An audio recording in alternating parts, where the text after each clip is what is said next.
नए चैप्टर शुरू करते हैं जिसका नाम है पॉलीमर्स। ऑर्गेनिक में से हमने पहले काफ़ी कर लिया है ना, हेलोजन डेरिवेटिव हो गया, alcohol, phenol, ether, physical chemistry के 2 बड़े चैप्टर कर लिए, उसके बाद सॉल्यूशंस हो गया, केमिकल काइनेटिक्स हो गया। तो थोड़ा सा एक डिफरेंट चैप्टर आज स्टार्ट कर रहे हैं, पॉलीमर्स। क्या ये कह सकते हैं कि ये चैप्टर ईजी होता है? कह भी सकते हैं और नहीं भी कह सकते, क्योंकि रिसेंटली इस चैप्टर में से बड़े अच्छे क्वेश्चन बन के अच्छे वाले एंट्रेंस एग्जाम्स में आए हैं। कैसे? क्योंकि पॉलीमर्स की जो फॉर्मेशन है उसमें ऑर्गेनिक के रिएक्शंस इन्वॉल्व रहते हैं। तो ऑर्गेनिक केमिस्ट्री का क्वेश्चन और पॉलीमर का क्वेश्चन दोनों को कंबाइन करके कभी कभी बहुत ही अच्छा क्वेश्चन बन जाता है। जब ये चैप्टर के बीच में मैं आपको वो वाले क्वेश्चन करवाऊंगा भी, और क्या कहते हैं ना, एग्जामिनर के प्रेज करनी पड़ेगी कि कैसे ऑर्गेनिक और पॉलीमर्स चैप्टर को, पॉलीमर्स भी ऑर्गेनिक में आता है नो डाउट, लेकिन जो मेन स्ट्रीम ऑर्गेनिक है मैकेनिज्म वाली, उसको पॉलीमर के साथ कंबाइन करके बहुत ही अच्छा क्वेश्चन प्रेजेंट कर देते हैं। और उस क्वेश्चन का आंसर वही दे पाता है जिसको पहले पॉलीमर चैप्टर अच्छी तरह से आता होता है। तो वो पहले उसको आइडेंटिफाई करके फिर उसका रिएक्शन या उसका कोई और प्रोडक्ट जस्टिफाई कर सकते हैं। तो आराम से शुरू करें। शुरू में तो थ्योरेटिकल पार्ट ही है, बाद में जरूर करेंगे। अगर मेरे से रह जाए तो मुझे याद करवा देना कि वो कंबाइंड क्वेश्चन मैंने आपको करवाने हैं। सो जब भी हम बात करते हैं पॉलीमर्स की, तो सबसे पहले आपके मन में क्या आता है? प्लास्टिक, काफ़ी सारे प्लास्टिक पॉलीमर होते हैं। रबड़ तो नेचुरल भी होता है और सिंथेटिक भी होता है। छोटी क्लास में आपने सुना होगा, ये ऐसे प्लांट वगैरह से मिलता है, तो पॉलीमर होता है। पीवीसी घरों में बहुत यूज़ होता है, क्या कहते हैं, पॉलीविनाइल क्लोराइड। ये जो बिजली की पाइप्स वगैरह होती हैं, वो इलेक्ट्रिसिटी वायर्स को डालने के लिए पीवीसी के, और भी बड़ा सामान पीवीसी का बना होता है। बहुत सारा कॉमन हाउस होल्ड वेयर और टॉयज़ वगैरह पीवीसी यूज़ होता है। तो इस तरह की चीज़ें पॉलीमर्स में होती हैं। तो बेसिकली पॉलीमर्स का मतलब क्या है, पहले एक एग्जांपल से समझते हैं। ये जो लिखा है, अब ये ध्यान से समझना, ये मीथेन नहीं है, वो इथीन है बेसिकली, और एन मतलब उसके एन मॉलिक्यूल्स। इथीन के एन मॉलिक्यूल्स जुड़ के एक बड़ा मॉलिक्यूल बनाते हैं जिसे कहते हैं पॉलीथीन। अगर हम कॉमन नेम में बात करें तो इथाइलिन के एन मॉलिक्यूल जुड़ के बड़ा मॉलिक्यूल बनाते हैं जिसे कहते हैं पॉलीथाइलिन, इस तरह से। तो इसमें जो इथीन है ये छोटा मॉलिक्यूल है, इसे मोनोमर कहते हैं, और जो पॉलीथीन उससे बना ये बड़ा मॉलिक्यूल है, इसे पॉलीमर कहते हैं। सो बहुत सारे मोनोमर्स जुड़ के एक बड़ा मॉलिक्यूल बना रहे पॉलीमर। ये जो मोनोमर्स हैं they are low molecular mass compounds, छोटे मॉलिक्यूल हैं। ये जो पॉलीमर है ये एक मैक्रो मॉलिक्यूल होता है। Macro means what? It is a large molecule, क्योंकि बहुत सारे मोनोमर्स से मिलके बना है। अब कितने से मिलके बना, ये अलग अलग पॉलीमर्स में अलग अलग वैल्यू होती है, आगे डिटेल में करेंगे तो आएगा बहुत सारा। तो they are high molecular mass. जब बहुत सारे मोनोमर जुड़ के बनाएंगे पॉलीमर तो मॉलिक्यूलर मास भी बहुत ज़्यादा हो जाएगा। And they are made up of repeating unit. अब जैसे इथीन का एक मॉलिक्यूल, फिर इथीन का एक और, फिर इथीन का एक, ये बहुत सारे ऐसे आपस में जुड़ेंगे तो वो सेम यूनिट रिपीट होता है, तो इसलिए इनको रिपीटिंग यूनिट्स भी कहा जाता है मोनोमर्स को। तो ये जो प्रोसेस है जिससे मोनोमर से पॉलीमर बनता है, that process is called polymerization. ठीक है। सो अब इसको डिफाइन कर लेते हैं। ये जो भी बातें हमने की हैं इन सबको मिला के सिंगल लाइन में डेफिनेशन बनेगी। Polymers are high molecular mass compounds, macromolecules, whose structures are made up of a large number of repeating units. These repeating units are derived from simpler low molecular mass compounds which are called monomers. फिर से बता देता हूँ। Polymers are high molecular mass compounds, macromolecules, whose structures are made up of a large number of repeating units. The repeating units are derived from simpler low molecular mass compounds which are called monomers. ठीक हो गया? तो यहाँ पे ये polymers की definition होगी। Examples बहुत सारी और भी आपको पता होंगी। The simple low molecular mass compounds are called monomers. ये चैप्टर तो एग्जांपल से भरा पड़ा है, तो बार बार ऐसे एग्जांपल में ज़्यादा लिखने की जरूरत नहीं है, क्योंकि जितने भी पॉलीमर्स हैं सिलेबस में वो सारे हम स्टडी करने वाले हैं, तो वहाँ उनके मोनोमर और वो पॉलीमर आ जाएंगे। The process of conversion of monomers into polymers is called polymerization. ठीक है। अच्छा, अब ये कुछ लिखे मैंने। पॉलीमर इथीन है और इसका मोनोमर पॉलीथीन है। ठीक हो गया। पॉलीमर विनाइल क्लोराइड है और इसका मोनोमर पीवीसी है। ये तो कुछ गड़बड़ है यहाँ पे, ये मोनोमर इधर है और पॉलीमर इधर है, तो ये एक मिनट, इसको ठीक करेंगे जरा। So this is not the monomer, this is the polymer, just take care, don't get it wrong. And this is not the polymer, this is monomer. So ethene is the monomer, polythene is the polymer. Vinyl chloride is the monomer. Vinyl chloride का structure पता है, क्योंकि वहाँ पे एक important question भी होता है इसका एल्काइल हैलाइड में, अगर आपको याद हो, CH2 डबल बॉन्ड CH आगे Cl, इसको विनाइल क्लोराइड कहते हैं। और ये न्यूक्लियोफिलिक सब्स्टिट्यूशन के लिए बहुत ही कम रिएक्टिव कंपाउंड होता है, क्योंकि ये विनाइल में वो रेजोनेंस के कारण वो कार्बन क्लोरीन का बॉन्ड जो है सिंगल बॉन्ड की जगह डबल बॉन्ड कैरेक्टर आता है इसमें। ठीक है, इम्पॉर्टेंट, आपको पता है इंपॉर्टेंट क्वेश्चन है। पीवीसी क्या हुआ, पॉलीविनाइल क्लोराइड, जो विनाइल क्लोराइड से बना। स्टाइरीन जो है ये मोनोमर है। स्टाइरीन सुना है, अभी रिसेंटली न्यूज़ में भी था शायद कुछ। स्टाइरीन मोनोमर है और पॉलीस्टाइरीन इसका पॉलीमर है। स्ट्रक्चर वगैरह करेंगे अभी आगे, है ना, तो मैं बता ही देता हूँ स्ट्रक्चर, आपको शायद कुछ पता ही होगा। ये जैसे विनाइल क्लोराइड लिखा ना, तो ये क्लोरीन की जगह ऐसे यहाँ पे फिनाइल लगा दें तो वो स्टाइरीन हो जाता है। ये दो मोनोमर वाला पॉलीमर है। फॉर्मेल्डिहाइड और फिनोल ये मिलके एक पॉलीमर बनाते हैं विच इज कॉल्ड बेकलाइट। ठीक हो गया, चलो, तो ये कुछ एग्जाम्पल, लेकिन आगे बहुत एग्जाम्पल आएंगे। सो अब जैसे देखो पीवीसी फ्रॉम विनाइल क्लोराइड, तो only one type of monomer is there, कि पीवीसी में सिर्फ एक ही तरह का मोनोमर है, उसका नाम विनाइल क्लोराइड है। सो ऐसे पॉलीमर जो हैं दे आर कॉल्ड होमोपॉलीमर्स। ठीक हो गया। अब बेकलाइट जो बनता है वो दो अलग अलग मोनोमर से बन रहा है, फॉर्मेल्डिहाइड और फिनोल। तो when you have more than one type of monomers, तो ऐसे पॉलीमर्स को कहते हैं कोपॉलीमर्स। तो एक सिंपल सी क्लासिफिकेशन होगी, what are homopolymers and what are copolymers. Homopolymers are the polymers which are made up of only one type of monomers, and copolymers are the polymers which are made up of two or more types of monomers. तो ये जो ऐसे table सा है छोटा सा, इसमें ये पॉलीथीन, पीवीसी और पॉलीस्टाइरीन ये तीनों होमोपॉलीमर्स हैं, और बेकलाइट जो है वो कोपॉलीमर है। ठीक है जी, चलो आगे चलते हैं।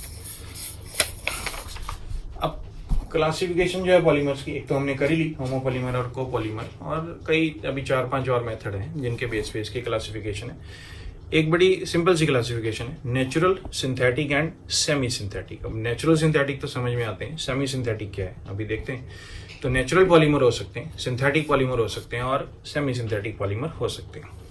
तो सबसे पहले नेचुरल पॉलीमर। जो नेचुरल पॉलीमर है वो तो नाम से क्लियर है, वो नेचुरल ओरिजिन के हैं, और नेचुरल रीजन के हैं मतलब they are found in plants and animals. तो ये ऐसे लिविंग ऑर्गेनिजम्स के अंदर ही बनते हैं, और that is why they have the natural origin. तो क्या क्या आपके मन में आ रहा है अगर वैसे बोले तो देखो, स्टार्च हो गया, सेलुलोस हो गया, ग्लाइकोजन हो गया। अब आपको कोई सारे बायोलॉजी वाले बताए जा रहे हैं, कोई और। अब नेचुरल पॉलीमर्स क्योंकि नेचुरल रीजन है, ऑर्गेनिजम्स के अंदर बनते हैं, तो फिर बायोलॉजी वाले तो होंगे। और कोई बोलो सिल्क हो गया, और प्रोटीन्स हो गए, there will be so many. Starch, cellulose, रबड़, नेचुरल रबड़, क्योंकि रबड़ नेचुरल वाला भी होगा और रबड़ जो है वो सिंथेटिक वाला भी होगा, इस चैप्टर में पढ़ेंगे। So this is the natural rubber which is natural polymer. Proteins हो गए, सिल्क हो गए, ठीक है। अच्छा, सिंथेटिक पॉलीमर। सिंथेटिक पॉलीमर्स का है which are prepared in laboratory and industry. Lab में भी बन सकते हैं ऐसे सैम्पलिंग के लिए, और बाद में लार्ज स्केल पे प्रोडक्शन हो, कमर्शियल जिसे कहते हैं, तो वो इंडस्ट्रियल हो जाता है। And they are man made polymers, ठीक है। तो इसकी एग्जांपल में पॉलीथीन अभी अभी हमने किया, एक बेकलाइट, नाइलॉन्स। अब धीरे धीरे करके मैं एग्जांपल्स बढ़ा रहा हूँ आपके लिए। नाइलॉन जो है वो सिंथेटिक में आएंगे, और पॉलीस्टाइरीन जो स्टाइरीन का होमोपॉलीमर है, अभी आज ही हमने किया, ठीक हो गया। So we have the natural polymers and we have the synthetic polymers. आगे चलते हैं। सेमी सिंथेटिक पॉलीमर्स का क्या मतलब है? अब इसका मतलब कि सिंथेटिक हैं भी और सिंथेटिक नहीं भी हैं। तो कभी कभी कोई जो नेचुरल पॉलीमर है उसको फर्दर केमिकली ट्रीट करें तो उसमें मॉडिफिकेशन हो जाती है इसके स्ट्रक्चर में, और मे बी कोई ना कोई उसकी प्रॉपर्टी यूज़ के लिए बेटर हो जाती है, तो फिर वो उसको सेमी सिंथेटिक कहते हैं। कि इसमें जो फंडामेंटल स्ट्रक्चर है वो नेचुरल था और उसका ओरिजिन नेचुरल सोर्सेज को ऑब्टेन किया गया, फिर उसको किसी केमिकल मॉडिफिकेशन से एक नया रूप दे दिया गया, तब उसको सेमी सिंथेटिक पॉलीमर कहते हैं। So these are the synthetic modifications of natural polymers.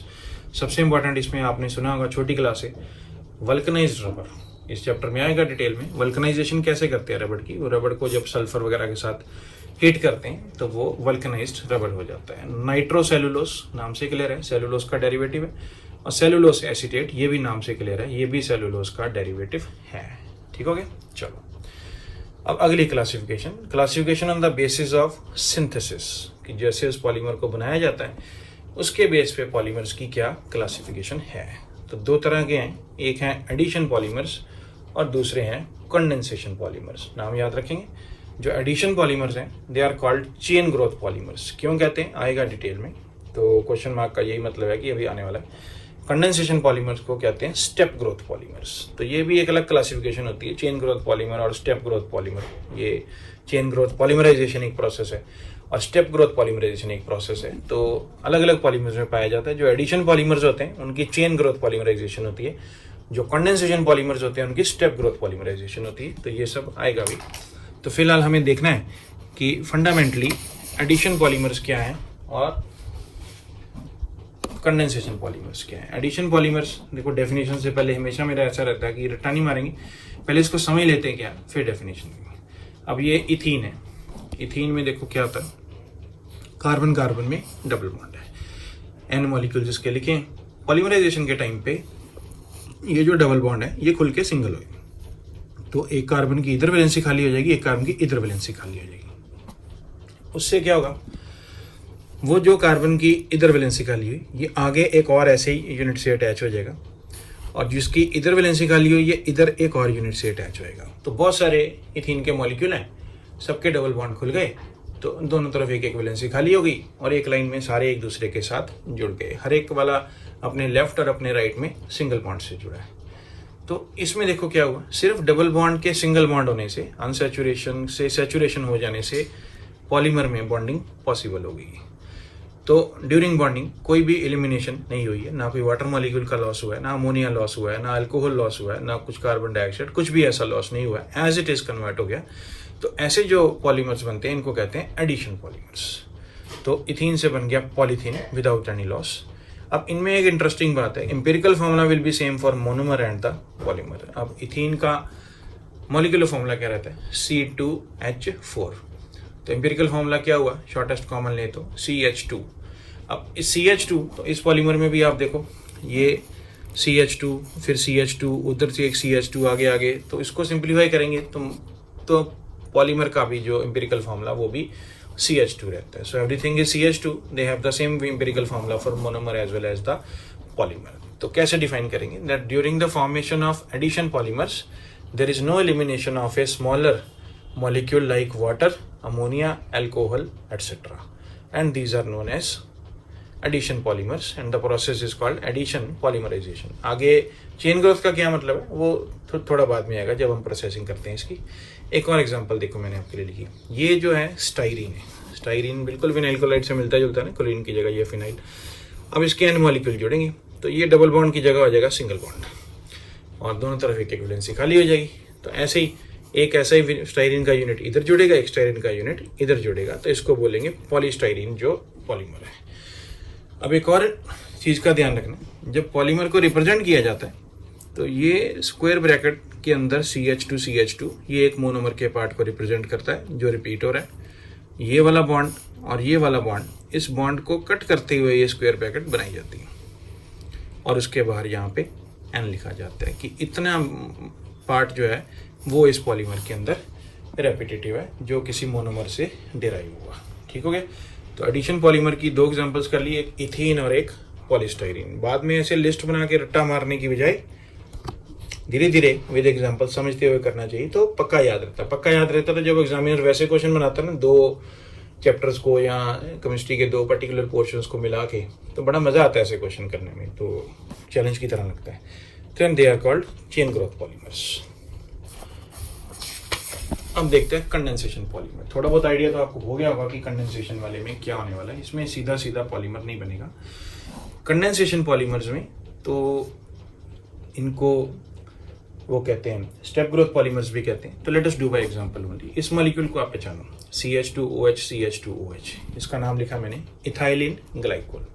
H को सर्कल क्यों किया अभी करते हैं।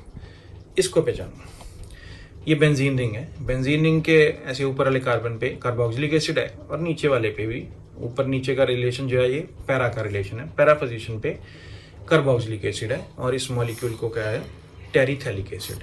अब 3 होते हैं, जब बेंजीन रिंग पे 2 कार्बोक्सिलिक एसिड ग्रुप लगे हों तो उन्हें 3 तरह की पॉसिबिलिटी है। अगर जैसे एक यहाँ पे कार्बोक्सिलिक एसिड है और एक यहाँ पे लगाओ ऑर्थो पोजीशन पे, तो उसे कहते हैं थैलिक एसिड। ये बीच वाले स्पेलिंग PHTHALIC, शायद PH साइलेंट हो तो तभी इसको थैलिक एसिड कहते हैं। अगर एक यहाँ पे लगा और एक यहाँ पे लगा, मेटा का रिलेशन, तो उसे कहते हैं आइसोथैलिक एसिड। ठीक हो गया। और ये वाला जो आमने सामने पैरा पोजीशन 1,4 पोजीशन, इसे कहते हैं टेरिथैलिक एसिड। तो पर्टिकुलरली यहाँ पे टेरिथैलिक एसिड का रिएक्शन है। अब इन दोनों को जब रिएक्ट करवाते हैं, कंडीशंस वगैरह आगे देखेंगे जब इनको करेंगे, तो यहाँ पे इस अल्कोहल और इस एसिड में एस्टर बनता है। एस्टेरिफिकेशन आपको पता है, उसमें वाटर मॉलिक्यूल का लॉस होता है और आपको ये भी अच्छी तरह से पता है OH कहाँ से जाता है और H कहाँ से जाता है। तो यहाँ से OH के बाद ये कार्बन की एक वैलेंसी खाली होगी और यहाँ से O के बाद H निकल के बाद इस O की एक वैलेंसी खाली होगी। तो ये वाला बॉन्ड बन गया, इधर से O और इधर से C डबल बॉन्ड O, ये एस्टर बॉन्ड है। अब एस्टर बॉन्ड के इधर लेफ्ट साइड में देखो क्या आ रहा है, ये इथाइलिन ग्लाइकोल का मॉलिक्यूल पूरा, और आगे इधर से एक और एस्टर बनाएगा ये। ठीक है। और ऐसे ही टेरिथैलिक एसिड का मॉलिक्यूल पूरा फिनाइल, और ये आगे इधर को एक एस्टर मॉलिक्यूल बनाएगा। तो ये जो कंप्लीट यूनिट है, ये आपको दिखा रहा हूँ, ये एक पॉलीमर है जिसका नाम है terylene. Terylene is also called Dacron. शायद आपने टेरिलीन कभी सुना हो, टेरिलीन नहीं सुना, टेरिकॉट वगैरह के कपड़े होते हैं वो सुना होगा। So it is a polyester. Polyester word भी इंटरेस्टिंग है कि ये एस्टर बॉन्ड है और ये बार बार इस पॉलीमर के स्ट्रक्चर में रिपीट होगा। So it is one example of polyester. आगे करेंगे अभी कल परसों, तो पॉलीएस्टर पूरी क्लासिफिकेशन है पॉलीमर्स की। ठीक है। तो it is a polyester which can be mixed with cotton and wool. Cotton से मिक्स करते ही वो फिर टेरिलीन और कॉटन, टेरिकॉट ऐसा फैब्रिक्स होते हैं जो कपड़े बनाते हैं जिससे। So the monomers combine with elimination of smaller molecules like water, ammonia etcetera, alcohol कभी कभी। तो यहाँ पे क्योंकि ये पॉलीमराइजेशन होते समय ये वाटर मॉलिक्यूल का लॉस हुआ है, these type of polymers are called condensation polymers, and the process is called condensation polymerization, and they are called step growth polymerization. step growth तो अभी करेंगे, मैकेनिज्म करेंगे ना दोनों का, तो फिर आ जाएगा कैसे वो चेन ग्रोथ है और कैसे ये स्टेप ग्रोथ है। तो आज इतना ही स्टार्ट करने के लिए चैप्टर, लेकिन छोटी छोटी बातें हैं, इनको याद रखना पड़ेगा और इम्पॉर्टेंट है। और एक बात आपको मैं जो हमेशा कहता हूँ, कोई भी क्वेश्चन ऐसा नहीं होता जो बहुत इजी लगे या जिसको हम बहुत ज़्यादा कम इम्पॉर्टेंट कह सकें। सोचो क्यों, मान लो आपने SN1, SN2, SNI वो सब करके गए आप, उसमें से मान लो क्वेश्चन ही नहीं आया और एक क्वेश्चन आ गया जो इतना डिफिकल्ट था, आगे कन्फ्यूजन उसमें कुछ रह ही गई कि 4 में से 2 ऑप्शन में आके फिर अटक गए कि दोनों में से कौन सा अटैम्प्ट करना है, तो आपको वो छोड़ना पड़ा या डरते डरते उसका कुछ गैस किया आपने। और पॉलीमर चैप्टर आपने कभी पढ़ा ही नहीं, आप छोड़ के चले गए, इसमें से क्वेश्चन आ गया जो आसान था, जो बाकी सब ठीक करके आपसे एक एक क्वेश्चन आगे निकल गए। तो ये सिचुएशन नहीं होनी चाहिए ना, समझदारी से काम करना चाहिए। तो इसलिए ऐसे चैप्टर जो है वो बहुत बहुत इंपॉर्टेंट है। और याद रहे आपको, मुझे याद कराना चैप्टर के एंड में कि वो जो कॉम्बिनेशन वाले क्वेश्चन है वो जरूर करने। यहाँ पे देखो ये एस्टर बन रहा है, तो इसको किसी भी तरह से एस्टर के टॉपिक के साथ रिलेट करके अच्छा सा क्वेश्चन बन सकता है। तो अब एग्जामिनर तो बहुत ज़्यादा खूबसूरत क्वेश्चन बनाने की कोशिश करता है ना, अच्छी अच्छी बातें सोच के, तो हमें भी इस चीज़ के लिए तैयार रहना चाहिए। तो इस वीडियो को दोबारा देखो और नोट्स बनाओ। तो ये तो थ्योरी वाला टॉपिक है, लेकिन आपको क्लियर होना चाहिए पॉलीमर क्या है, मोनोमर क्या है, नेचुरल, सिंथेटिक, सेमी सिंथेटिक, और उधर से वो होमोपॉलीमर, कोपॉलीमर, और एक ये जो अभी किया एडिशन पॉलीमर और कंडेंसेशन पॉलीमर। इतनी terms with example properly clear हो जानी चाहिए बस जी।